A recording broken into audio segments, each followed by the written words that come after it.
Hello, students. So, finally, we are on the last section of this chapter, that is, ordinary people and the crimes against humanity. Perhaps this and the this is the last section of the chapter. So, how did the common people react to Nazism? जब इतना कुछ हो रहा था Germany में, तो वहाँ के लोगों का क्या रिएक्शन हुआ होगा? इतने बड़े पैमाने पर लोगों को मारा जा रहा था। क्या सब कुछ सीक्रेट था? क्या लोगों को इसके बारे में जानकारी नहीं थी? और अगर जानकारी थी तो उनका रिएक्शन इसके प्रति में क्या था? Many saw the world through Nazis' eyes and spoke their mind in Nazi language. हुआ क्या था कि वो पूरी तरह से ब्रेन वॉश हो चुके थे। उन्हें केवल नाजी की नज़र आती थी, यानी केवल जो हिटलर ने जो सपना दिखाया था, केवल वो सिर्फ वही देखना चाहते थे। इतना ब्रेन वॉश हो गए थे वो। इस प्रकार से हिटलर ने एक प्रकार का सम्मोहित जादू कर दिया था। पूरे समाज को उसने सम्मोहित कर लिया था, पूरे समाज का दिल जीत लिया था उसने। और जो जर्मन्स थे, उन्हें केवल जो हिटलर दिखाना चाहता था केवल वही दिखता था, जो हिटलर बोलना चाहता था केवल वो वही बोलते थे। They felt hatred and anger surge inside them when they saw someone who looked like a Jew. They marked the house of Jews and reported suspicious neighbors. They genuinely believed Nazism would bring prosperity and improve general well-being. तो खास करके उनकी नज़र उन मकानों पे हुआ करती थी, उन घरों पे हुआ करती थी जहाँ पर ये जूस रहा करते थे। और अगर अपने अड़ोस पड़ोस में उन्होंने कुछ भी ऐसी कोई हरकतें देखी जहाँ पर संदेह होता था, जहाँ पर थोड़ा सा शक होता था, तो इस बात को वो रिपोर्ट करते थे। इनके पास सीक्रेट पुलिस हुआ करती थी, और ये सीक्रेट पुलिस ऐसे जूइश कम्युनिटी के ऊपर, जिप्सीज़ के ऊपर नज़र रखती थी, अपने खुद के लोगों के ऊपर भी नज़र रखती थी। But not every German was a Nazi. Many organized activities, resistance to Nazism, braving people, repression and death. हर कोई नाजी जैसा नहीं था। ऐसे बहुत सारे लोग थे, बहुत सारे ऑर्गेनाइजेशन थे, बहुत सारे ऑर्गेनाइज्ड एक्टिविटीज़ हुआ करते थे जिससे नाजिज़म को रेसिस्ट करने की कोशिश करते थे। कई बार तो इन्हें मौत का सामना करना पड़ता था, लेकिन ये मौत से भी नहीं घबराते थे। ये अपनी आवाज़ उठाने की ज़रूरत करते थे, अपनी आवाज़ उठाने का हिम्मत करते थे। The large majority of the Germans however were passive onlookers and apathetic witnesses. They were too scared to act, to differ, to protest. They preferred to look away. Pastor Naimorle Pastor Naim Oller, a resistant fighter, observed an absence of protest and uncanny silence amongst ordinary Germans. In the face of brutal and organized crimes committed against people in Nazi Empire, he wrote movingly about this silence. तो एक pastor था, एक priest था, जो Nazi के movements को अच्छी तरह से परख रहा था, समझ रहा था कि क्या हो रहा है, और उसको फाइट करने की कोशिश कर रहा था, उसको रेसिस्ट करने की कोशिश कर रहा था। और वह बड़ा हैरान था कि मेजॉरिटी जर्मन्स इस बात को लेकर साइलेंस क्यों है, शांत क्यों है। ये ऑर्डिनरी जर्मन्स का जो फेस था, ब्रूटल, ये ऑर्गेनाइज क्राइम जो हो रहा था नाजी एम्पायर में, वो इसके खिलाफ कविताएं लिखना चालू किया। उसकी एक कविता देखो यहाँ पर कितनी अच्छी तरीके से ये बयां करती है। वो लिखता है, first they came for the communist. Well, I was not a communist, so I said nothing. Then they came for the social democrats. Well, I was not a social democrat, so I did nothing. Then they came for the trade unionists, but I was not a trade unionist. And then they came for the Jews, but I was not a Jew. so I did little. Then when they came for me, there was no one left who could stand up for me. तो यहाँ पर ये एक ऐसे इंसान की नज़र से मुसीबत को बयां कर रहा है जो कि एक अनडिज़ायरेबल इंसान है। हो सकता है ये खुद एक जर्मन हो जो आँखों से अंधा हो या हाथ पैर ख़राब हो गए हो, जंग में पैर चले गए, हाथ चले गए, तो वो अनवांटेड हो गया। तो ये अनवांटेड इंसान जो एक नाज़ी था, जो एक जर्मन था, उसकी नज़र से ये पोएम लिखी गई है कि first they came for the communist. Hitler का मेन ओपोनेंट कम्युनिस्ट पार्टी थी। यहाँ पर जिस प्रकार से पॉलिटिकल पार्टीज़ होती है, एक मेजॉरिटी पार्टी होती है और एक मेजॉरिटी अपोजिशन पार्टी होती है। तो जो मेजॉरिटी पार्टी होती है वो पहले अपोजिशन पार्टी को ख़त्म करने की सोचती है, उसका नामो निशान मिटाने की कोशिश करती है। तो first they came for the communist, well I was not a communist. तो ये कहता है कि मैं तो कम्युनिस्ट था नहीं, मैं तो खुद एक जूइश नागरिक था। मैं हिटलर को फेवर करता था, हिटलर के जैसा ही मैं भी एक जर्मन नागरिक था। तो मुझे कम्युनिस्ट से कोई लेना देना नहीं था। कम्युनिस्ट को जेल में डाले, कम्युनिस्ट को मारे, तो उससे मुझे कोई फ़र्क नहीं पड़ता। फिर वो कहता है then they came for the social democrats, यानी फिर वो सोशलिस्ट के लिए भी आए। Well I was not a socialist democrat, I was not a social democrat. तो दूसरी political party, second most strongest party, उसकी बारी आई तो कहता कि मैं उसमें भी नहीं था। So I did nothing. Then they came for the trade unionist, but I was not a trade unionist. फिर जो यूनियंस थे, ट्रेड्स ऑर्गेनाइजेशंस थे, उनको गिरफ्तार किया। तो ये कहता मैं तो वो भी नहीं था, तो मुझे क्या लेना देना। And then they came for the Jews, but I was not a Jew, so I did little. Then when they came for me, there was no one left who could stand up for me. और जब मेरी बारी आई तो मैंने आसपास देखा तो कोई बचा ही नहीं जो मेरे लिए भी आवाज़ उठाए। जितना भी ऑपोजिशन था हिटलर का, वो सारा ख़त्म हो चुका था, सबको मार दिया था। तो ये एक ऑर्डिनरी पीपल, एक ऑर्डिनरी इंसान का व्यू पॉइंट है हिटलर के नाज़िज़्म के अत्याचारों का। एक एक करके उसने अपने दुश्मनों को चून चून कर ख़त्म कर दिया। पहले अपोजिशन पार्टी को ख़त्म कर दिया, फिर ट्रेड यूनियंस को ख़त्म कर दिया, और फिर अनवांटेड जो लोग थे उनको ख़त्म कर दिया। द ब्लैक्स थे, जिप्सीज़ थे, लूले लंगड़े लोग थे, उनको ख़त्म कर दिया। तो हमें जब भी समाज में ऐसा दिखता है तो आवाज़ उठाना बहुत ज़रूरी हो जाता है, वरना इतिहास दोहराने में देर नहीं होती। अगर हमें ऐसा लगता है कि हमारे देश में भी कुछ ऐसा ही चल रहा है जो नाज़िज़्म में चल रहा है, जो हिटलर ने जो किया है, तो ऐसे में हमें भी आवाज़ ज़ोर से उठाना बहुत ज़रूरी हो जाता है। What Jews felt in Nazi Germany is a different story altogether. Charlotte Burdett secretly recorded people's dreams in her diary and later published them in a highly deconcentrating book called The Third Reich of Dreams. तो Nazi Germany में जो juice थे जिसके ऊपर ये अत्याचार हो रहा था, उनका क्या सोच, उनकी क्या सोच थी इसके ऊपर में, वह किस प्रकार से सोचते थे।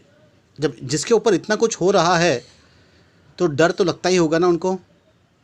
एक कहावत है ना, किसी को इतना मत डराओ कि डर ही ख़त्म हो जाए, है ना।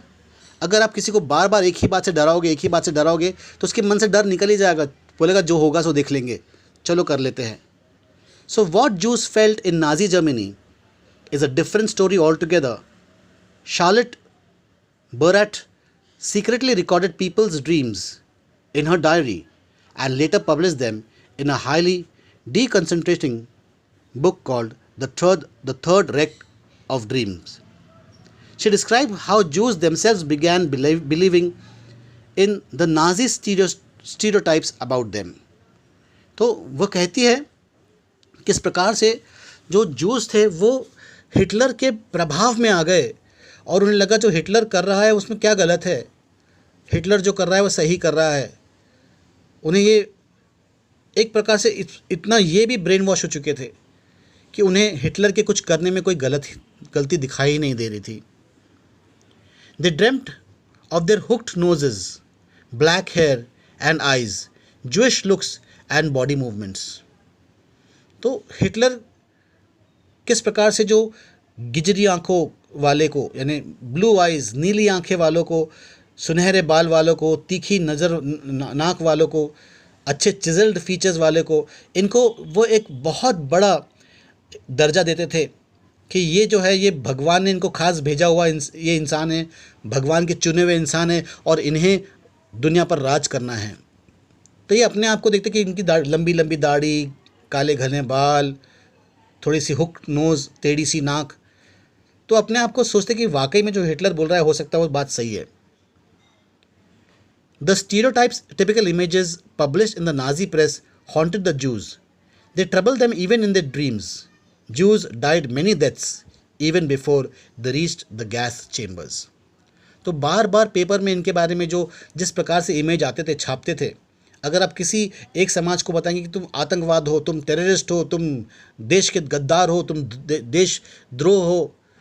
देशद्रोही हो, तो उनके मन में वही विचार दिन रात अगर वो वही पढ़ेंगे, वही सुनेंगे, हर कोई उनको उसी नज़र से कहेगा, तो वह भी उसी प्रकार से सोचना चालू कर देते हैं।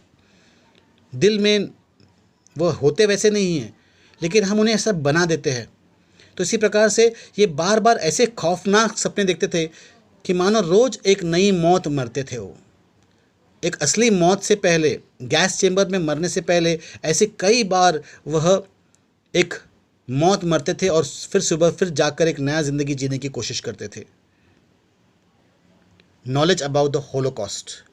ये होलोकॉस्ट के बारे में जानकारी कहाँ से आई, कैसे पता लगा कि होलोकॉस्ट हुआ करता था, किसने जानकारी दी? Information about Nazi Holocaust had trickled out of Germany during the last year of the regime, but it was only after the war ended and Germany was defeated that the world came to realize the horrors of what happened. तो धीरे धीरे करके जो Holocaust के बारे में पूरे दुनिया को, जब नाज़िज़्म का यानी 1941-42 में जब हिटलर का दौर ख़त्म होने पे आ ही रहा था, एक साल बचे थे हिटलर का दौर ख़त्म होने के लिए, तब धीरे धीरे खबर बाहर निकलने लगी कि जर्मनी में ऐसा अत्याचार हो रहा है। और जब वॉर ख़त्म हुआ तो ये बात साबित हो गई कि वाकई में ऐसे होलोकास्ट, ऐसे गैस चेम्बर्स, ऐसे डेथ फैक्ट्रीज हुआ करते थे। But it was only after the war ended and Germany was defeated that the world came to realise the horrors of what had happened. While the Germans were preoccupied with their own plight as a defeated nations, emerging out of the rubble of Jews wanted the world to remember the atrocities and sufferings they had endured during the Nazi killing operations, also called as the Holocaust. तो अब तो ये Nazis जो है, Germany जो है, war हार चुका था और ये वॉर के हार से उभर ही रहा था। तो यहाँ पे जो समाज था जिसके साथ में अत्याचार हो रहा था, वह चाहता था कि दुनिया एक बार उनके बारे में भी सुन ले कि उनके साथ में क्या हुआ। और धीरे धीरे करके ये एक एक करके खबर दुनिया तक के पहुँचते गई कि किस प्रकार से जो किलिंग चेम्बर्स थे, जिसे होलोकास्ट कहते थे, जहाँ पर नाजीज़ अपने किलिंग ऑपरेशंस को मुकाम पर पहुँचाते थे, उसके बारे में लोगों को जानकारी पहुँचाना ये जो जूस नागरिक जो बच गए थे, जो गिने चुने लोग बच गए थे, उन्होंने करना चालू किया। At its height, a ghetto inhabitant had said to another that he wanted to outlive the war just for half an hour. जब अत्याचार अपने परम शिखर पर था, जब इन जूस कम्युनिटी के साथ में बहुत बुरा हो रहा था, तो एक ऐसे घेटो का जो विक्टिम था, एक नागरिक जो ऐसे गैस चेम्बर्स वाले इलाके में रहा करता था, जिसे मौत की सज़ा पर सुनाई जा रही थी, वो कहता कि मेरी एक इच्छा है, मेरी एक तमन्ना है कि वॉर ख़त्म होने के बाद मुझे आधा घंटा तक का और ज़िंदा रहना है। मैं ये आधा घंटा इसलिए ज़िंदा रहना चाहता हूँ कि मैं दुनिया को बताना चाहता हूँ कि हमारे साथ में यहाँ पर क्या हुआ है। दुनिया इनका असली चेहरा जानना बहुत ज़रूरी है, दुनिया को चेहरा जानना बहुत ज़रूरी है। At its heights, inhabitant, at its height, a ghetto inhabitant had said to another he wanted to outlive the war just for half an hour. Presumably, he meant that he wanted to be able to tell the world about what had happened in Nazi Germany. This indomitable spirit to bear witness and to preserve the documents can be seen in many ghetto camps. Inhabitants who wrote diaries, kept notebooks, and created archives. On the other hand, when the war seemed lost, the Nazi leadership distributed petrol to its functionaries to destroy all incriminating evidence available in office. तो जब war चल रहा था और ये Jewish community को परेशान कर रहे थे, टॉर्चर कर रहे थे, उनको मार रहे थे, तो हर कोई यानी मैक्सिमम लोग अपना एविडेंस, कुछ निशान पीछे छोड़ जाना चाहते थे, कुछ ना कुछ निशान वो पीछे छोड़ जाना चाहते थे दुनिया को दिखाने के लिए, देखो हमारे साथ में क्या हुआ है। किसी ने डायरी मेंटेन की, किसी ने कुछ की, तो किसी ने कुछ। और जब जर्मनी को पता लगा कि वो वॉर हारने वाला है, तो पेट्रोल डीजल बांटा गया कि जितना भी ऐसी जो निशानी है जो इनके साथ में बुरा हुआ है उसको ख़त्म कर दो। दुनिया को ये पता नहीं होना चाहिए कि यहाँ पर क्या हुआ था, दूसरे समाज के साथ में क्या अत्याचार चल रहे थे, यहाँ से बाहर जानकारी नहीं जाना चाहिए। Yet, the history and the memory of the Holocaust live on in memoirs, fiction, documentary, poetry, memorials, and museum in many parts of the world today. These are a tribute to those who resisted it, an embracing reminder to those who collaborated, and a warning to those who watched in silence. तो ये एक इतिहास एक गवाह बनकर रह गया, उन सब के लिए गवाह बन के रह गया जो ऐसे अत्याचार को सपोर्ट किया, जिसने नाजीज़ को सपोर्ट किया, जिसने हिटलर को सपोर्ट किया, उनको शर्मिंदा करने के लिए सबूत काफ़ी है। ऐसे भी लोगों के लिए जो केवल देखते रहे और अपनी आवाज़ नहीं उठा पाए। तो इतिहास से हम क्या सीखते हैं, इतिहास हम क्यों पढ़ते हैं, why do we study history? इतिहास हमें यही पढ़ाता है कि जो गलतियां हमने पहले की है वह गलती हमने दोबारा नहीं करना चाहिए। तो यहाँ पर अपना चैप्टर ख़त्म होता है। उम्मीद करता हूँ कि आपको ये चैप्टर पसंद आया होगा, अच्छे ढंग से समझा होगा आपने, और इसे आप अच्छी तरह से जब एग्ज़ाम होंगे उसको आप अच्छी तरह से पेश कर पाएंगे। This is Tyrone signing off for today. Stay safe, enjoy yourself.